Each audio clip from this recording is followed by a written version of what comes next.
அனைவருக்கும் தினம் ஒரு தகவல் சார்பாக இனிய வணக்கங்கள். இன்றைக்கி நம்ம பார்க்க போகிற பதிவு நம்ம வீட்டுக்கு தேவைப்படுகின்ற அற்புதமான பதிவு.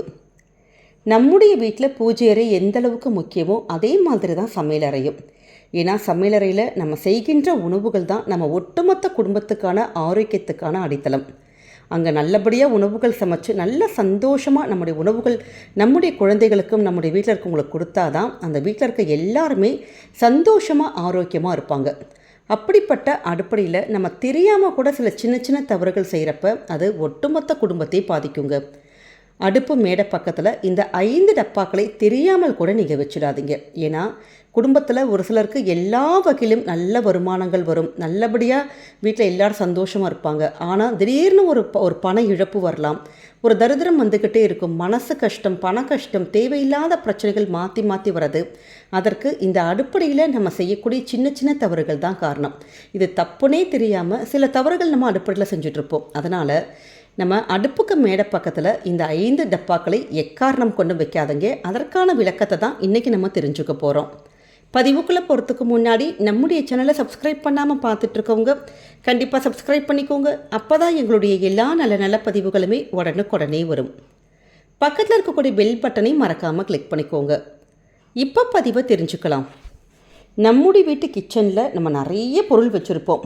சின்ன விஷயத்துலேருந்து பெரிய விஷயங்கள் வரைக்கும் நிறைய பொருட்கள், இப்படி மாதத்துக்கான ஜாமானாக இருக்கட்டும், இதில் நல்லது எது கெட்டது எது அப்படின்னு தனித்தனியாக பிரிக்க வேணாம். ஏன்னா எல்லா பொருட்களுமே நம்ம வாங்கி வச்சக்கூடிய பொருட்கள் எல்லாமே அன்னபூர்ணியோடைய ஒரு கடாட்சம் தான். அன்னலக்ஷ்மியுடைய ஆசீர்வாதங்கள் இருந்தால் தான் நம்மளால் அந்த இடத்துல நின்று சமைக்கவே முடியுமா. அப்படிப்பட்ட சமையலறையில் அந்த மேடையில் அடுப்புக்கு மேடை இருக்குது பார்த்தீங்களா, அந்த ஸ்டவ் பக்கத்தில் அந்த அடுப்பு பக்கத்தில் சில பொருட்கள், அந்த திண்ணை மேலே சில பொருட்கள் வைக்கக்கூடாதுன்னு சொல்லிட்டு ஆன்மீக ரீதியாக நமக்கு சொல்லப்பட்டிருக்கு. இதில் வைக்கவே கூடாத பொருட்கள் என்னன்னு கேட்டிங்கன்னா, முதல் விஷயம் நம்ம கருவாடு தான். நிறைய பேர் அசைவம் சாப்பிடுகின்ற வீட்டில் இது மாதிரி இந்த ட்ரை அந்த ஃபிஷ் அதாவது கருவாடு, நெத்திலி, இந்த காய்ந்த இறால், தொக்கு, அது மாதிரியான விஷயங்களை நல்ல ஒரு டப்பா மாதிரி போட்டு வச்சுட்டு பக்கத்தில் ஸ்டவ் பக்கத்தில் அப்படி ஸ்டோர் பண்ணி வச்சுருப்பாங்க. இந்த பொருட்களை நம்ம வீட்டுக்கு சமைச்சிக்கலாம், ஆனால் சமையலறை மேடையில் பக்கத்தில் வைக்கக்கூடாதுங்கிறாங்க. நீங்கள் அதுக்கு கீழே இருக்கக்கூடிய அலமாரி, இல்லை சைடில் இருக்கக்கூடிய கபோர்ட்ஸு, அது மாதிரி இடத்துல வச்சுக்கோங்க. அதே போல் கருப்பு உளுந்து, கருப்பு எள், ஊறுகாய் வகைகள், எண்ணெய் வகைகள், இது எல்லாமே சமையலறைக்கு மேடைக்கு மேலே அப்படி வைக்காதீங்க. இதை சமையலறைக்கு கீழே நம்ம அந்த எண்ணெய் பொருட்கள் அதெல்லாம் வச்சுக்கலாம். அதே நேரம் நம்ம வீட்டுக்கு அந்த சமையலுக்கு உபயோகப்படுத்துகின்ற நெய் வகைகள் உங்களுடைய அடுப்பு மேடை பக்கத்தில் வச்சுக்கலாம். ஏன்னா நெய்ங்கிறது லக்ஷ்மியுடைய ஒரு கடாட்சம். இந்த கருப்பு உள், அந்த எண்ணெய் வகைகள், இந்த எள், இது எல்லாமே சனீஸ்வரனுடைய ஒரு காரகம், அந்த ஒரு தன்மை பொறுத்தது. அதனால் அதை மேடை பக்கத்தில் வைக்கக்கூடாது. அதை நீங்கள் கீழே கபோர்டில் இல்லை வேறு எங்கேயாச்சும் சைடில் வச்சுக்கோங்க. உங்கள் அடுப்பு பக்கத்தில் நெய் நீங்கள் வச்சுக்கலாம் தாராளமாக. அதே மாதிரி நிறைய பேர் உப்பு ஒரு டப்பாவில் போட்டு வைப்பாங்க, இல்லை ஜாடியில் போட்டு கீழே அப்படி கபோர்டில் சைடில் கபோர்டில் வச்சுக்குவாங்க. ஆனால் உங்கள் அடுப்புக்கு பக்கத்திலே நீங்கள் உங்களுடைய வலது கை பக்கத்தில், அதாவது நம்ம ஸ்டவ் சமைக்கிறோம் பார்த்தீங்களா, உங்களுக்கு அந்த வலது கை பக்கத்தில் நீங்கள் சின்னதான ஒரு டப்பாலையாச்சும் ஒரு சாஸ்திரத்துக்கு சின்ன ஒரு ஜாடியில், இல்லாட்டி ஒரு பீங்கான் அந்த ஜாடியில், பவுலில் கொஞ்சம் கல்லுப்பு, கொஞ்சம் நம்ம டேபிள் சால்ட்டு, இது ரெண்டையுமே அந்த உப்பு வகைகள் நம்ம அடுப்பு மேடை பக்கத்தில் வைக்கிறதுங்கிறது ரொம்ப ஒரு மகாலட்சுமியுடைய ஒரு அம்சம் கொண்ட பொருட்கள். அது இப்படி வச்சிங்கன்னா நமக்கு நல்லபடியாக மகாலட்சுமியுடைய ஒரு யோகம், செல்வ செழிப்பு, இது எல்லாமே நிச்சயம் கிட்டமுங்கிற ஒரு ஐதீகம் இருக்குது. அடுத்ததாக நம்முடைய சமையலறையில் நம்ம என்னதான் இப்போ லேட்டஸ்ட் டெக்னாலஜி எல்லார் வீட்லேயும் ஆர்வம் இருக்குது, இல்லை கேன் தண்ணி நம்ம குடிக்கிறோன்னாலுமே சமையலறையில் இருக்கக்கூடிய வடகிழக்கு மூலை, அதாவது ஈசானிய மூலையில் சின்னதான ஒரு பாத்திரத்தில், அதாவது ஒரு சில்வர் குடமோ இல்லை மண் பாத்திரமோ, சின்ன ஒரு குடத்தில் தண்ணி எப்பயுமே நிறைஞ்சு இருக்கிற மாதிரி நீங்கள் பார்த்துக்கோங்க. ஏன்னா இப்படி தண்ணீர் நம்ம வீட்டில் அடுப்படையில் இப்படி வச்சு எப்பயுமே அது நிறைஞ்சு இருக்கிறதுங்கிறது ரொம்ப ரொம்ப ஒரு ஐஸ்வர்யத்தை கொடுக்கும். சில வீட்டில் பார்த்திங்கன்னா தண்ணி எப்பயுமே அடியில் இருக்கும், அப்படி சுரண்டி குடிக்கிற மாதிரி பண்ணுவாங்க.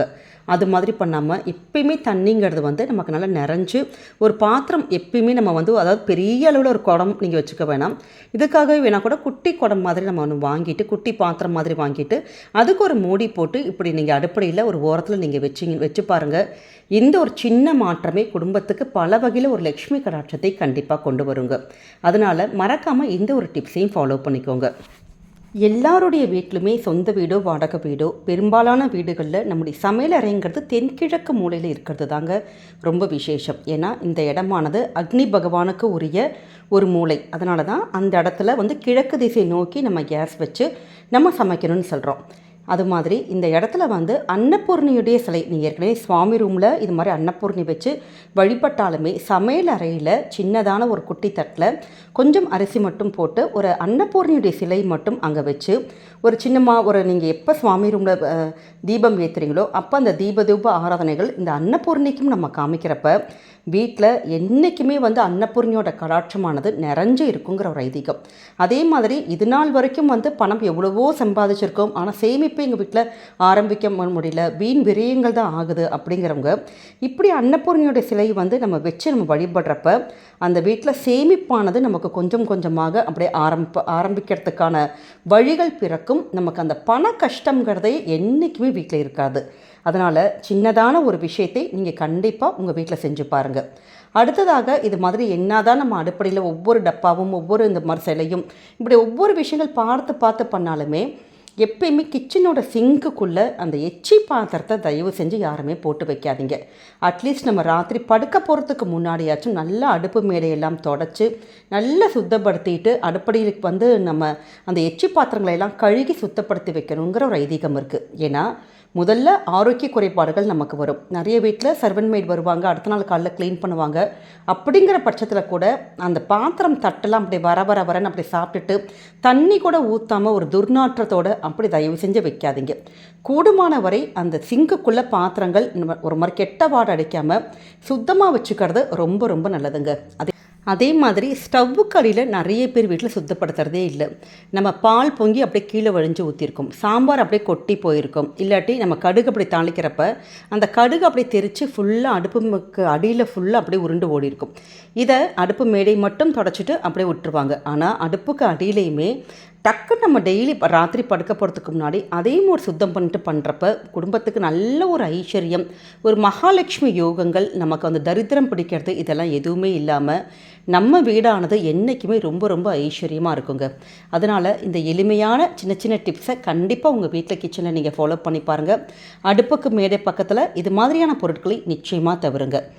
இது மாதிரியான சின்ன சின்ன விஷயத்தை நம்ம பொறுமையாக அப்படி கவனித்து நம்ம செய்கிறப்ப குடும்பத்தில் நல்ல சந்தோஷம் பெருக்கிறத நம்மளே கண்கூட பார்க்கலாம். ஏன்னா அலட்சியமாக செய்யக்கூடிய எந்த ஒரு விஷயமே கண்டிப்பாக நமக்கு நன்மை தராதுங்க. அதனால் நம்பிக்கை இருக்கிறவங்க நிச்சயம் இது மாதிரியான விஷயத்தை நீங்கள் கண்டிப்பாக கிச்சனில் ஃபாலோ பண்ணி பாருங்கள்.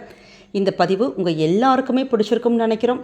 பிடிச்சிருந்தா மறக்காமல் ஃப்ரெண்ட்ஸ் அண்ட் ஃபேமிலி மெம்பர்ஸ்க்கு ஷேர் பண்ணுங்கள், அவங்களும் இதை பார்த்து பயன்பெறட்டும். நம்முடைய சேனலை நீங்கள் இப்போ வரைக்கும் சப்ஸ்கிரைப் பண்ணாமல் பார்த்துட்ருக்கீங்கன்னா கண்டிப்பாக சப்ஸ்கிரைப் பண்ணி உங்களுடைய ஆதரவுகள் சப்போர்ட்டுகள் என்றைக்குமே எங்களுக்கு கொடுக்கணும். மீண்டும் வேறொரு நல்ல பதிவோடு உங்களை சந்திக்கிறோம். நன்றி, வணக்கம்.